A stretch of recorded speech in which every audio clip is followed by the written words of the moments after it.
होई. उन्हात घामे जुनी अंगाची होती या लाही लाही. सूर्यकिरणाची लागती उष्ण गरम जळाई. आठवते दग्ध उन्हातली थंडगार सराई. वटवृक्षाच्या सावलीत थाटलेली पानपोई. रखरखत्यात उन्हात सुटतो अवखळ वारा. धुळी संगे पालापाचोळा जाई या उंच अंबरा. थकलेल्या वाटसरूला ग्यानी येती गरागरा. पिऊनी पाण्याचा घोट तेव्हा महत्व कळे खरा. या दिवसात चोहीकडे पडते कडक ऊन. सारखी सारखी लागते साऱ्यांना मोठी तहान.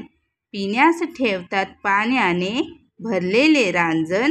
रंक असो वा राव, रंक असो वा राव, हे पाणी पितात सारे जण.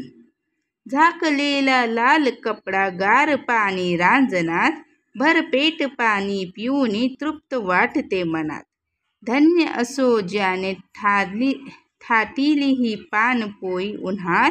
पिऊनिया पाणी दुवा देती सारे त्या सज्जनास. अय्यूब पठाण लोहगावकर.